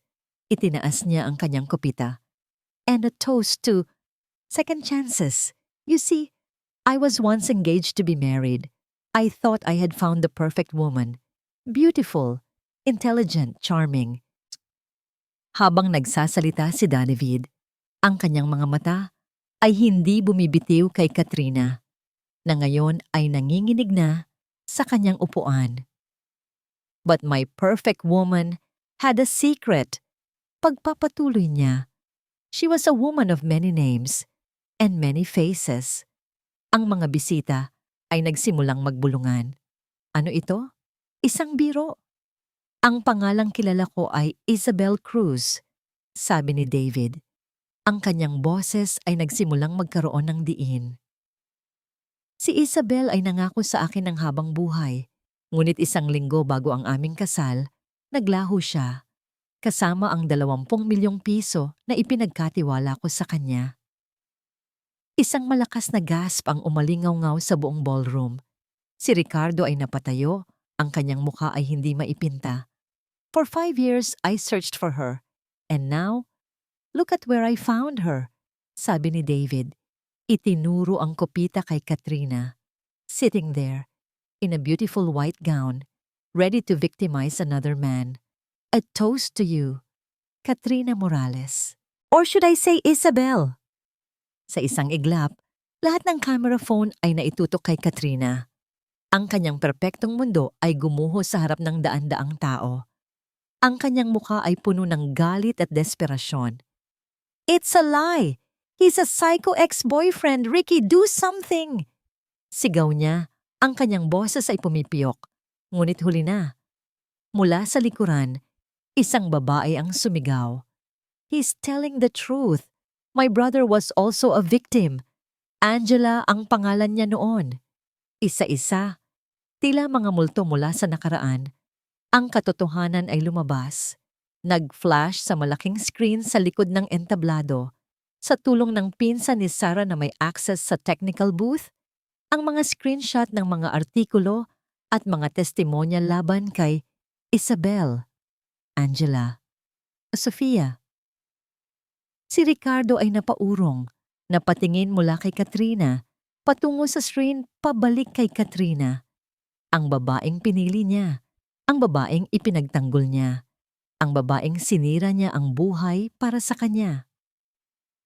Ay isang halimaw. Hindi na nakatiis si Katrina. Sa gitna ng kaguluhan, ng mga camera flash, at ng mga mapanghusgang tingin, tumayo siya. Ang kanyang magandang mukha ay nabalutan na ng galit. Itinuro niya si Ricardo. Kasalanan mo to. Sigaw niya. Ang kanyang boses ay umaalingaw-ngaw. Lahat ng to, kasalanan mo. Kung hindi ka sana isang tanga na nagpabulag sa pera at ganda, hindi sana ako magtatagumpay. You deserve this, Ricky. Kayong lahat. Pagkasabi noon, hinablot niya ang laylayan ng kanyang magarbong bestida at tumakbo. Tumakbo siya papalabas ng ballroom, papalayo sa kahihiyan, papalayo sa mga taong kanyang niloko. Iniwan si Ricardo na nakatayo, mag-isa, sa gitna ng mga guho ng kanilang kasinungalingan. Ang katahimikan, iyon ang pinakamatinding ingay na narinig ni Ricardo sa buong buhay niya. Matapos ang sigaw, ang takbo, at ang biglaang pag-alis ng mga bisita na tila mga langgam na nag-uunahan papalayo sa apoy, isang nakabibinging katahimikan ang pumuno sa Grand Ballroom. Ang orchestra ay matagal nang tumigil. Ang mga waiter ay nakatayo lang sa gilid, hindi alam ang gagawin. Naiwan si Ricardo, nakatayo pa rin sa gitna ng presidential table, na ngayon ay mukha ng isang isla ng kahihiyan. Ang mga mamahaling bulaklak ay tila mga koronang pangpatay. Ang 10 talampakang wedding cake ay nakatayo pa rin, isang matamis na monumento ng kanyang kabiguan. Tumingin siya sa paligid. Ang bawat upuang walang laman ay isang paalala ng isang taong humusga sa kanya. Ang bawat piraso ng konfeti sa sahig ay tila abo mula sa sinunog niyang dangal. Ricky, ang boses ng kanyang ina ang pumutol sa katahimikan. Lumapit ito sa kanya, kasama ang kanyang ama. Walang galit sa kanilang mga mukha, tanging isang malalim na lungkot. Umuwi na tayo, anak, sabi ng kanyang ama. Marahang inakbayan siya. Parang isang robot na walang sariling isip, sumunod si Ricardo. Habang naglalakad sila palabas ng ballroom, naramdaman niya ang titig ng iilang natitirang staff ng hotel. Mga titig ng awa, mas masakit pa iyon kaysa sa titig ng galit.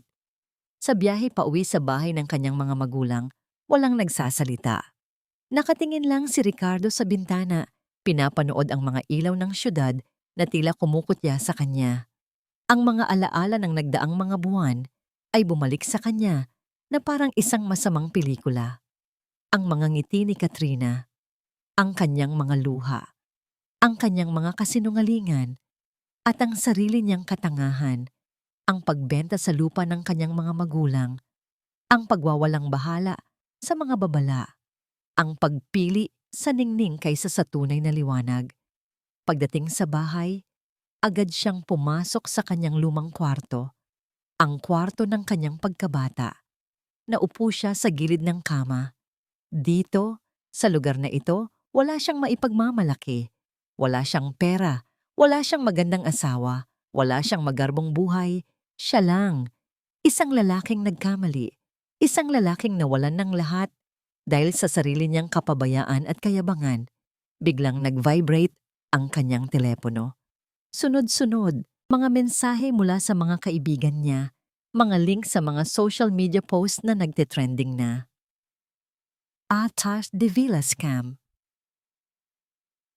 A bride. Ang kanyang kahihiyan ay isa ng pampublikong palabas. Pagkatapos, isang tawag mula sa bangko. Sisingilin na ang kanyang mga utang. Pagkatapos, isa pa mula sa mga supplier ng kasal. Sisingilin ang mga natitirang balanse.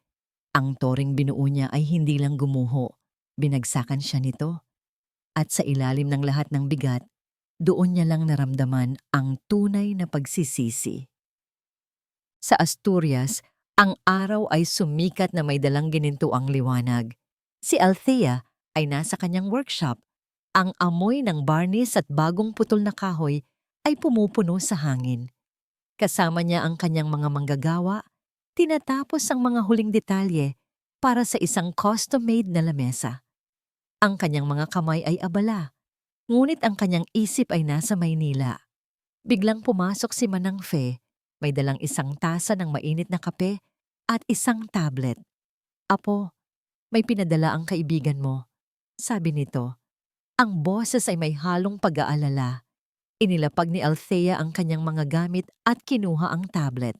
Sa screen ay ang balita. Mga video ng kaguluhan sa kasal, mga larawan ni Katrina na tumatakbo, mga headline na sumisigaw ng eskandalo. Pinanood niya ang lahat. Nakita niya ang pagkalito sa mukha ni Ricardo. Nakita niya ang pagbagsak ng mundong pinangarap nito. Isang parte sa kanya ang dapat sanang magdiwang. Ito na. Ito na ang karma na hinihintay ng marami. Ngunit habang tinititigan niya ang wasak na imahe ng lalaking minsan niyang minahal ng buong puso, walang saya siyang naramdaman, walang galak. Ang naramdaman niya ay isang malalim na katahimikan, isang paglaya. Isinara niya ang tablet at ibinalik kay Manang Fe. Tapos na, bulong niya, hindi lang para kay Manang Fe, kundi para sa sarili niya. Tumayo siya at lumabas ng workshop. Naglakad siya papunta sa dalampasigan. Ang araw ay mataas na at ang dagat ay payapa. Huminga siya ng malalim at sa pagbuga niya ng hangin, tila kasama nitong lumabas ang huling bigat sa kanyang dibdib. Ang huling hibla ng koneksyon niya sa masakit na nakaraan. Nakatanggap siya ng text message mula kay Sarah. "Are you okay? Nakita mo na ba?" Nag-reply si Althea. "I'm okay, Bess. I'm more than okay. I'm free." Hindi na niya kailangang malaman kung ano ang susunod na mangyayari kay Ricardo o kay Katrina. Hindi na niya kailangang makita silang magdusa pa. Ang kwento nila ay tapos na. At ang sarili niyang kwento ay nagsisimula pa lang. Sa di kalayuan, isang sasakyan ang huminto sa harap ng bahay. Si Ricardo, na wala ng ibang mapuntahan, ay nagmaneho ng buong gabi. Narating niya ang bayan kung saan siya at si Althea ay minsang bumuo ng mga pangarap. Ipinark niya ang kotse sa harap ng kanilang dating bahay na ngayoy pag-aari na ng iba. Nakasara ang mga bintana. Walang buhay. Isinubsob niya ang kanyang ulo sa manibela. At sa unang pagkakataon, sa gitna ng kanyang pagkatalo, umiyak siya. Hindi dahil sa kahihiyan, hindi dahil sa nawalang pera. Umiyak siya para sa isang bagay na mas mahalaga. Umiyak siya para sa isang mabuti at tapat na pag-ibig na winasak niya. Umiyak siya para kay Althea. Lumipas ang 6 na buwan. Ang eskandalo ng kasal ng kasinungalingan ay unti-unti nang humupa, nabaon sa limot ng mas bago at mas maiinit na tsismis sa Maynila. Ngunit sa Cebu, isang bagong pangalan ang nagsisimulang gumawa ng ingay sa mundo ng sining at disenyo. Althea Reyes. Ang grand opening ng kanyang showroom na pinangalan ng Santiago Diseños ay isang malaking tagumpay. Matatagpuan ito sa isang mataong lugar sa Cebu City, isang testamento sa paglalakbay na tinahak ni Althea mula sa abo ng kanyang nakaraan patungo sa maningning na kinabukasan. Ang showroom ay hindi lang isang tindahan, isa itong gallery. Bawat muebles, bawat palamuti, ay nagsasabi ng isang kwento. Isang kwento ng paggamit ng mga lokal na materyales tulad ng kahoy, rattan at kabibe na hinubog sa isang moderno at eleganteng disenyo. Ang lugar ay puno ng mga bisita, mga kliyente, mga kapwa-artist, mga kaibigan, at mga mamamahayag. Si Althea ay nakatayo sa gitna ng lahat. Suot ang isang simple, ngunit eleganteng puting bestida. Ang kanyang nangiti ay totoo. Ang kanyang mga mata ay kumikinang, hindi dahil sa luha, kundi dahil sa pagmamalaki at kasiyahan. Wala na ang anino ng babaeng malungkot at walang kibo. Ang kaharap nila ngayon ay isang babaeng buo, matatag, at alam ang kanyang halaga. Miss Reyes, congratulations! Anong masasabi mong sikreto sa iyong tagumpay? Tanong ng isang reporter mula sa isang lifestyle magazine, itinutok ang mikropono sa kanya. Ngumiti si Althea. Tumingin siya sa paligid, sa mga obrang gawa ng kanyang mga kamay at ng kanyang puso. Walang sikreto. Sagot niya, ang kanyang boses ay kalmado at puno ng kumpiyansa. Kailangan mo lang hanapin muli ang sarili mo. At kapag nahanap mo na, huwag mo nang bibitawan pa. Sa gitna ng kasiyahan, may isang bisitang tahimik na lumapit sa kanya. Isang babaeng may edad na, may bakas ng lungkot sa mga mata, ngunit may daladalang isang maliit na buke ng puting rosas. Althea, hiha. Napalingon si Althea, ang ina ni Ricardo. Sa isang iglap, hindi niya alam ang sasabihin. Congratulations, sabi ng matanda. Ang boses ay taos-puso. Ipinagmamalaki kita. Ipinagmamalaki ka namin ng papa, ni Ricky. Inabot nito ang mga bulaklak. Hindi ako narito para humingi ng tawad para sa anak ko. Alam kong wala akong karapatan. Narito lang ako para sabihin sa'yo na karapat-dapat ka sa lahat ng tagumpay na ito. At para magpasalamat, dahil sa kabila ng lahat, hindi ka naging katulad nila. Naluha si Althea, hindi dahil sa sakit, kundi dahil sa isang kakaibang paghilom. Kinuha niya ang mga bulaklak at niyakap ang ina ng lalaking minsan niyang minahal. Sa yakap na yon, tuluyan nang naglaho ang huling piraso ng galit sa kanyang puso. Nang matapos ang party at unti-unti nang umalis ang mga bisita, naiwan si Althea na mag-isa sa kanyang showroom, tahimik. Ngunit hindi ito ang katahimikan ng kalungkutan. Ito ang katahimikan ng kapayapaan. Naglakad siya sa gitna ng kanyang mga gawa. Hinaplos niya ang makinis na ibabaw ng isang lamesang gawa sa puno ng mangga mula sa kanilang hasyenda. Tumingin siya sa kanyang refleksyon sa isang malaking salamin na napapalibutan ng Capiz shells. Ang babaeng nakatingin sa kanya pabalik ay hindi nawasak. Siya ay buo. Siya ay masaya. Sa sandaling iyon, naramdaman niya na tila nasa tabi niya ang kanyang lola Flora, nakangiti at puno ng pagmamalaki. Napatingin siya sa labas ng malaking bintanang salamin. Ang mga ilaw ng syudad ay kumikinang. Naisip niya si Ricardo. Nabalitaan niyang nagtatrabaho na ito ngayon bilang isang ordinaryong empleyado sa isang maliit na kumpanya. Unti-unting binabayaran ang kanyang mga utang. Nabalitaan din niyang si Katrina, matapos magtago ng ilang buwan, ay nahuli sa airport. Sinusubukang tumakas ng bansa. Hinaharap na nito ang mga kasong isinampa sa kanya. Ngunit ang mga balitang iyon ay hindi na nagdulot sa kanya ng anumang matinding emosyon. Sila ay mga karakter na lamang mula sa isang kabanata ng kanyang buhay na matagal nang isinara. Ang paghihiganti pala ay hindi ang makita silang bumagsak. Ang pinakamatamis na paghihiganti ay ang hindi mo na pagnanasang makaganti pa. Ito ay ang pag-abot sa punto kung saan ang kanilang tadhana ay wala ng epekto sa iyo dahil masyado ka ng abala sa pagbuo ng sarili mong kaligayahan. Humugot siya ng isang malalim at masayang hininga. Sa wakas, malaya na siya. Ito ang kanyang tagumpay. Ito ang kanyang kwento. At ito ay simula pa lamang. Sa pagtatapos ng kwentong ito, malinaw na ang tunay na tagumpay ay hindi nakukuha sa paghihiganti, kundi sa muling pagbuo ng sarili matapos ang matinding pagkasira. Kapag pinili ng isang tao ang umalis sa sakit, harapin ang takot at tahimik na magsimulang muli. Unti-unting bumabalik ang dignidad at kapayapaan ng puso. Ang kasamaan, gaano man ito katalino at mapanlinlang, ay may hangganan. Darating ang sandaling ito mismo ang magiging dahilan ng sariling pagbagsak. Samantala, ang taong piniling maging tapat, magsikap at magpagaling ay ginagantimpalaan ng bagong direksyon at mas matibay na kaligayahan. Ang kwentong ito ay paalala na ang hustisya ay maaaring hindi agad dumarating, ngunit hindi ito kailanman naliligaw. Sa inyong karanasan, naniniwala ba kayo na ang pinakamabuting ganti ay ang maging mas maayos kaysa dati? Kung kayo ang nasaktan at niloko, pipiliin ba ninyo ang galit o ang tahimik na pagbangon? Maraming salamat sa inyong oras at pakikinig. Sana ay maayos kayo ngayon at patuloy na lumalakas sa gitna ng mga pagsubok. Ano ang bahagi ng kwento ang pinakanakaantig sa inyo?